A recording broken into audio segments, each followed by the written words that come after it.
It may be summer, but there's no vacation from Iowa politics this year. We gather a group of political reporters to discuss all the latest news and developments on this edition of Iowa Press. Funding for Iowa Press was provided by Friends, the Iowa PBS Foundation, the Associated General Contractors of Iowa, the public's partner in building Iowa's highway, bridge, and municipal utility infrastructure. Fuel Iowa is a voice and a resource for Iowa's fuel industry. Our members offer a diverse range of products, including fuel, grocery, and convenience items. They help keep Iowans on the move in rural and urban communities. Together, we fuel Iowa.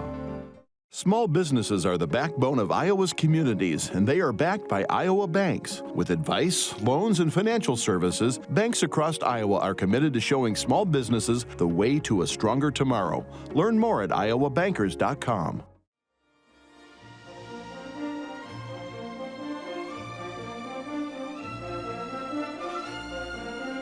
For decades, Iowa Press has brought you political leaders and newsmakers from across Iowa and beyond, celebrating 50 years of broadcast excellence on statewide Iowa PBS. This is the Friday, July 8th edition of Iowa Press. Here is Kay Henderson. Iowa had a big primary election at the beginning of June. Then, toward the middle of June, the Iowa Supreme Court issued a big ruling on abortion policy, followed the next Friday by a huge ruling from the U.S. Supreme Court ruling that overturned Roe v. Wade. And then the Iowa Democrats went to Washington, D.C. and made this big argument that the Iowa Democratic Party's caucuses should remain first in 2024. Well, today we've assembled a group of Iowa political reporters for a briefing on all of these important topics and a few others. Joining us today, Brianne Pfannenstiel of the Des Moines Register, Clay Masters of Iowa Public Radio, Stephen Gruber-Miller of the Des Moines Register, and Erin Murphy of the Gazette in Cedar Rapids. Let's begin with abortion rulings. In addition to what happened at the state and federal level in June, there was an important development in Iowa this week. Stephen, explain. That's right. So Governor Kim Reynolds had asked the Iowa Supreme Court to rehear the case it had just decided in June. The court this week said that it would not do so, and that case involved a 24-hour waiting period to receive an abortion. So what that means is it will send that case back to the district court, where they will argue further about whether the 24-hour waiting period can be held constitutional. And so this sets up sort of a longer battle in the courts that will kind of drag out over several months, most likely. And the issue at stake here is what legal standard do abortion restrictions need to be decided by in Iowa? The governor is arguing for a rational basis test, which is the least restrictive. So she wants to take a case back to the Iowa Supreme Court to get them to sort of loosen the rules for abortion restrictions before she goes to the legislature. So she has a little bit of cover in terms of not needing to do anything in the legislature right now because she can say she's pursuing this avenue in the courts. Erin, people were thinking there might be a special session this summer in regards to abortion policy.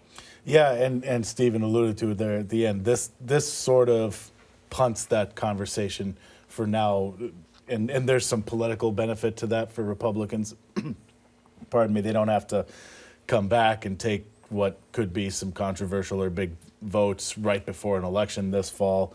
And there's some, actual legal reasoning to this too, where Republicans will tell you where there's no point in bringing us all back, crafting some kind of bill without knowing how that bill is going to be interpreted and received by the courts. So let's find out first the standards that the courts are going to put in place, and then we can draft legislation that we feel has the best chance of surviving. So there's some real world and some political benefits to Republicans for it all working out this way. Right. It's very clear that Republicans would like to restrict abortion in Iowa, but they need to know how far the courts will let them go first. Yep.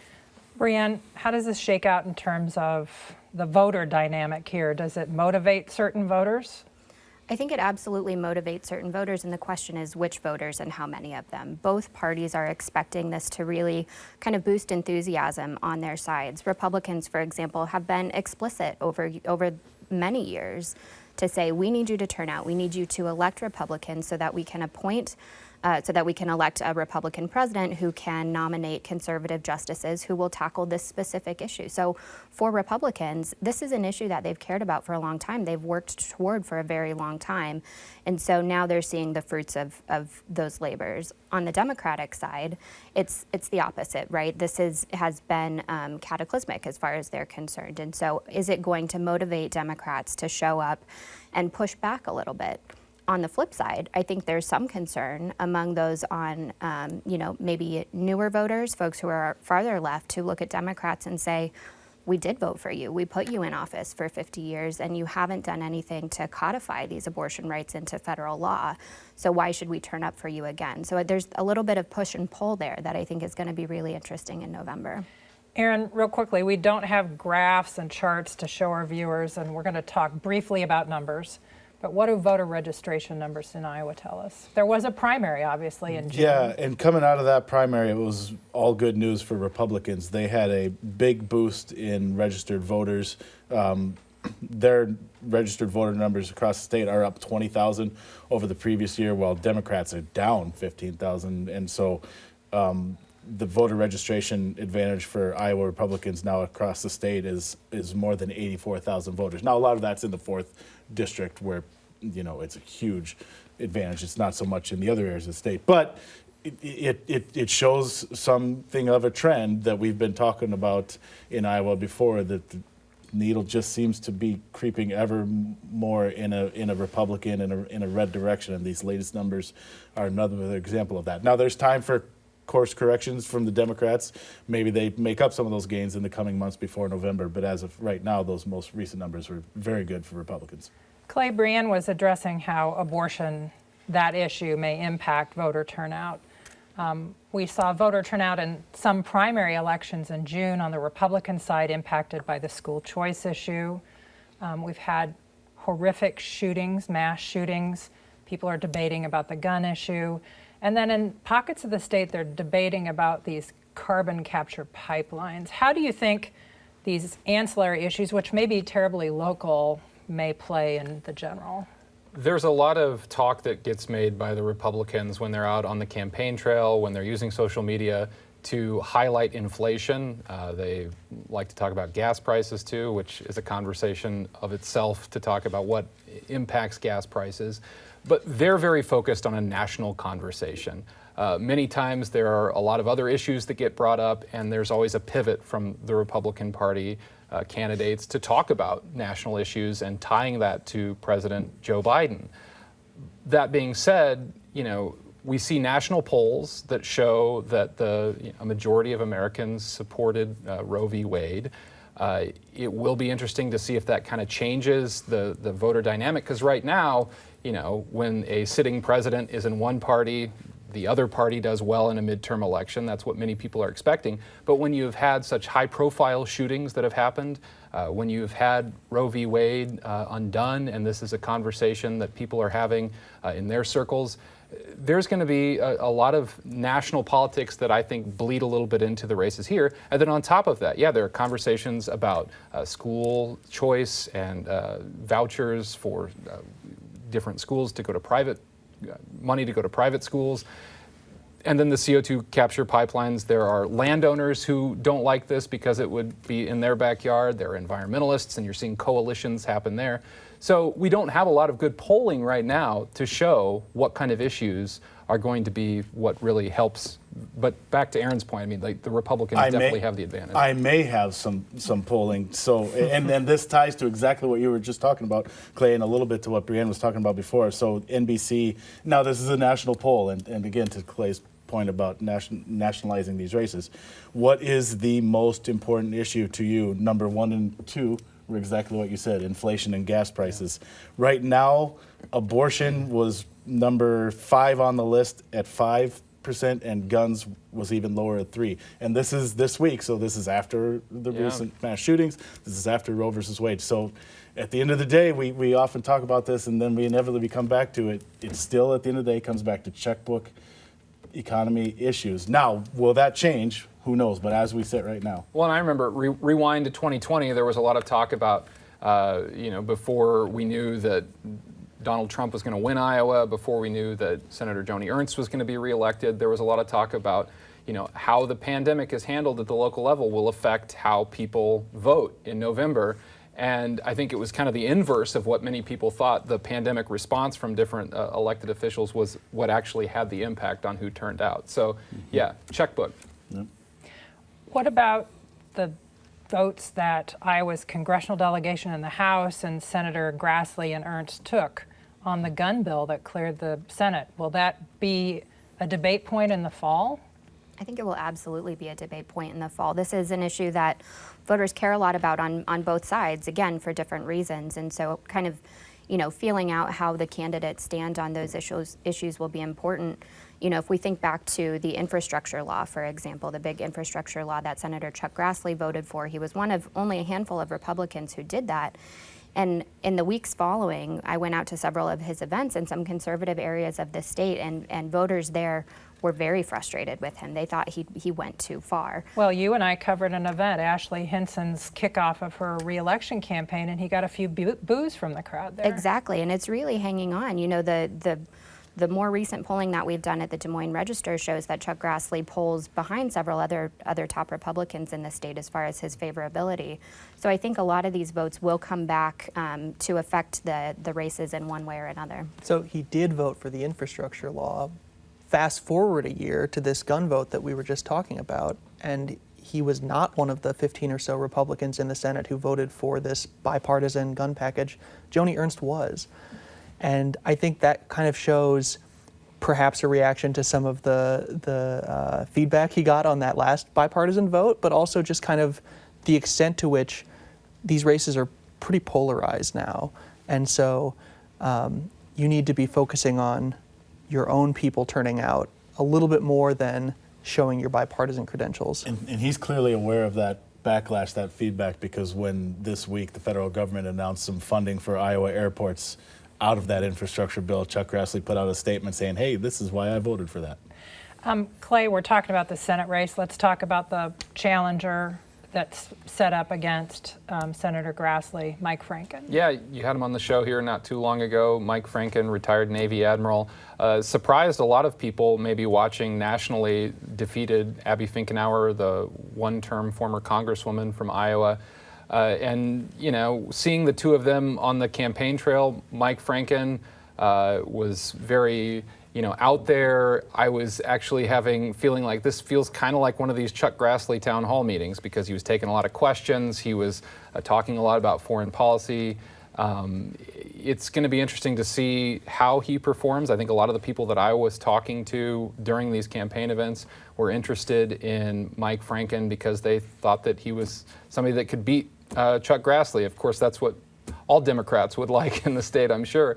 But it will be interesting to see how the two of them square off if they debate, which, we'll get a chance to see that as we get closer into the fall.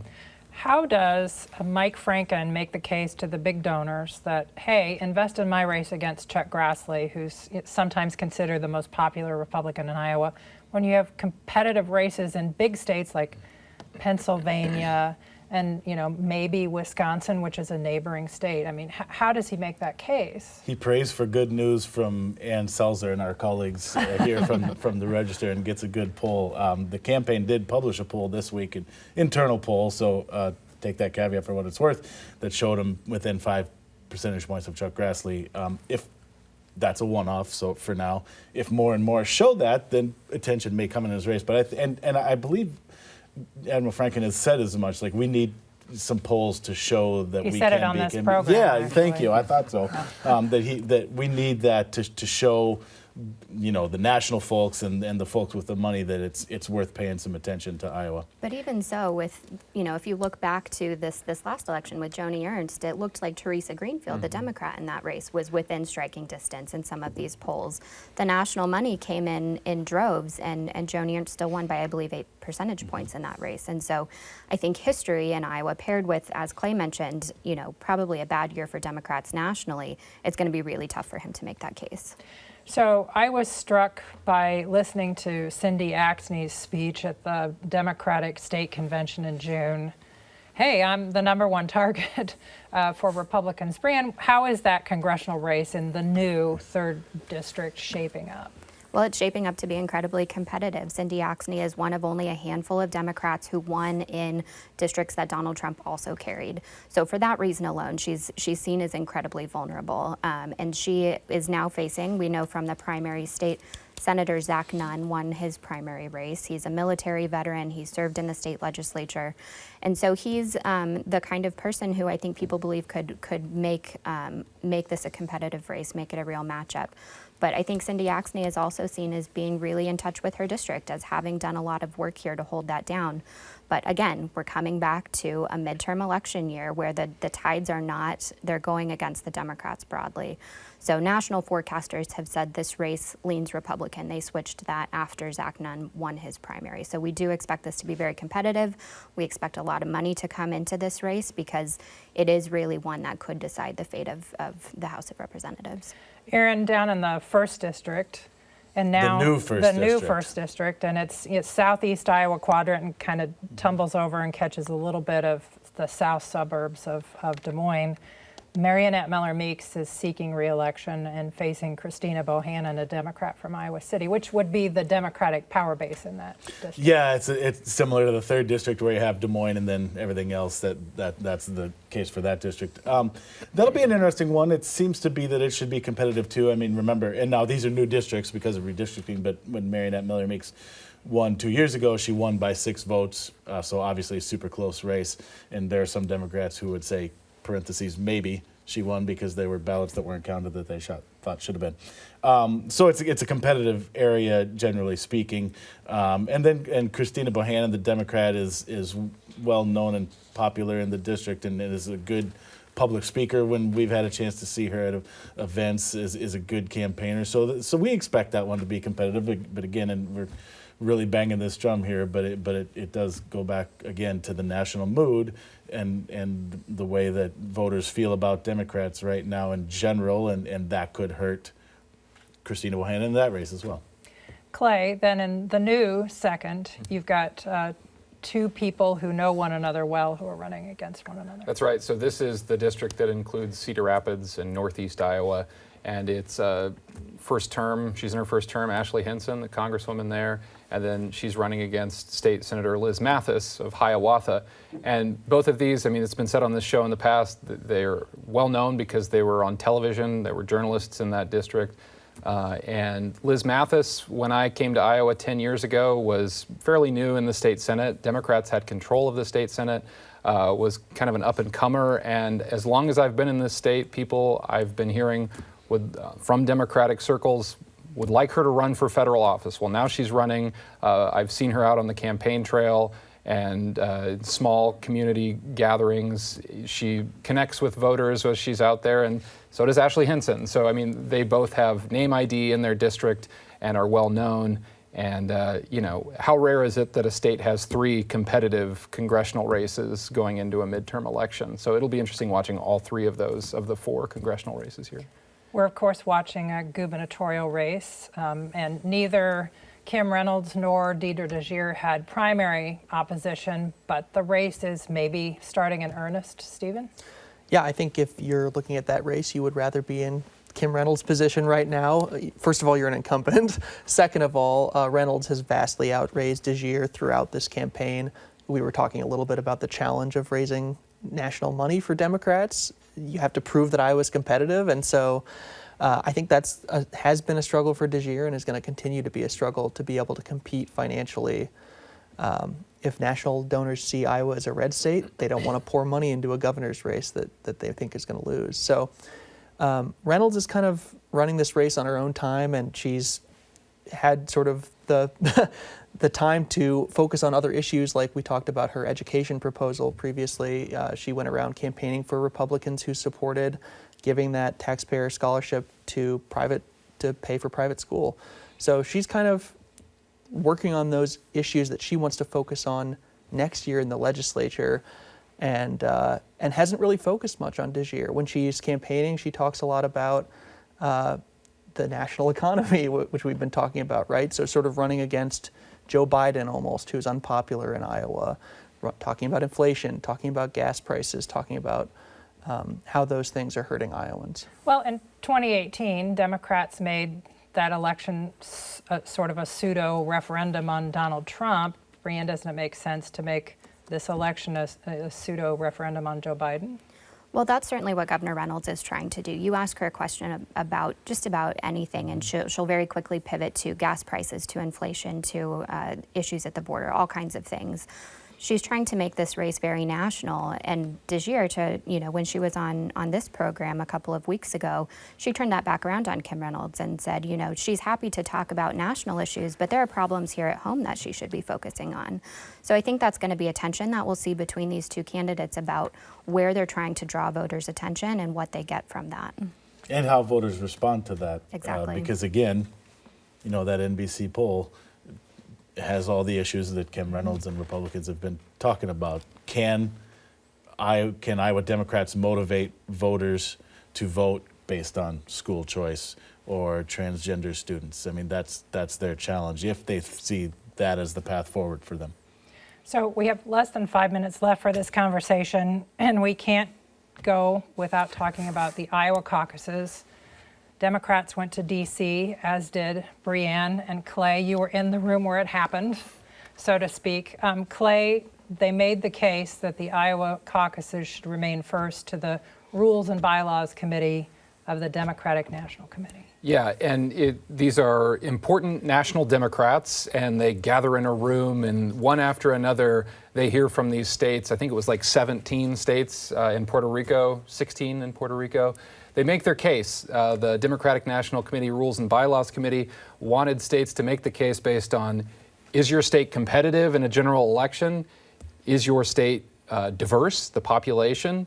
And also they wanted it to be focused on primaries instead of caucuses. So, Democrats had a case to make because a lot of those things have not been going in their favor when you think about what happened in 2020 with the delay in the smartphone app for the results. So Iowa got up, they made their case. There were 3 people from the state that went. There was the Iowa Democratic Party Chair Ross Wilburn.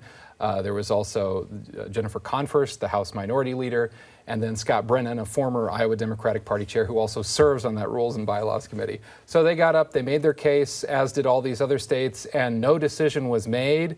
But it looks like, there's an appetite to change up the calendar. And that's what you got from the line of questioning, although no cards were really shown on the table, as nobody expected to.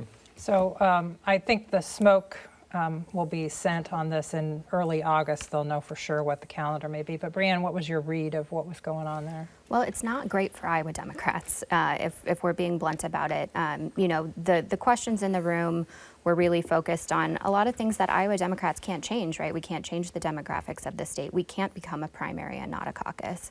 The Democrats' really kind of Hail Mary play was to say, we're going to scrap the realignment process, some of the more arcane rules that go around the caucuses to make it look more like a primary. And the committee showed some appreciation for that, but they really were kind of picking at some other Midwestern states who have thrown their hat in the ring to say maybe Michigan can be the Midwestern state that replaces Iowa. Maybe it's Minnesota. The question will be whether those states can get their Republican parties on board with moving their primary dates.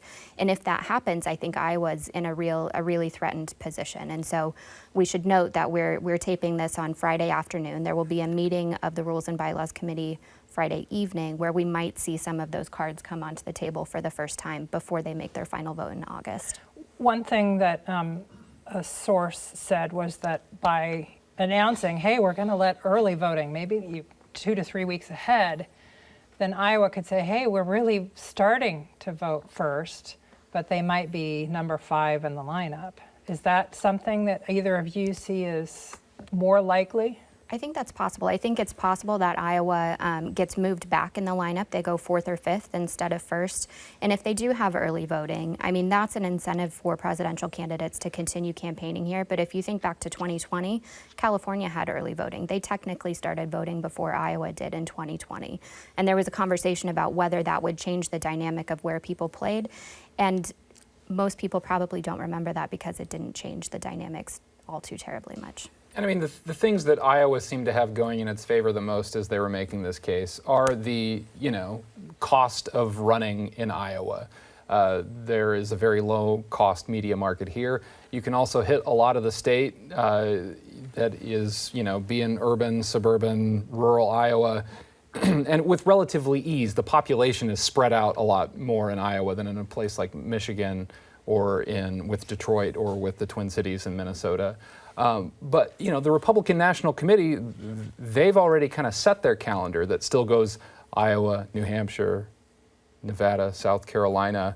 And so we're already seeing candidates that are flirting with a run in 2024 here in the state. So the process is kind of already started for the Republicans. And if this conversation, if they start kind of pulling at these threads, I mean, just doing things the way that it had been done is probably the easiest way not to have as much conflict right now. Well, this is a hard thing to say, but we are done with this conversation today. But many of these topics we're going to be talking about at this table again. Thanks to all of you for joining and sharing with our viewers your reporting. You can watch every episode of Iowa Press on iowapbs.org. Thanks for watching.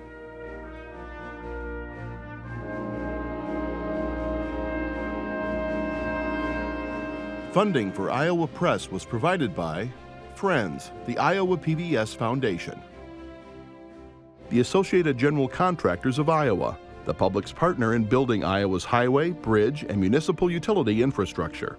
Fuel Iowa is a voice and a resource for Iowa's fuel industry. Our members offer a diverse range of products, including fuel, grocery, and convenience items. They help keep Iowans on the move in rural and urban communities. Together, we fuel Iowa. Small businesses are the backbone of Iowa's communities, and they are backed by Iowa banks. With advice, loans, and financial services, banks across Iowa are committed to showing small businesses the way to a stronger tomorrow. Learn more at iowabankers.com.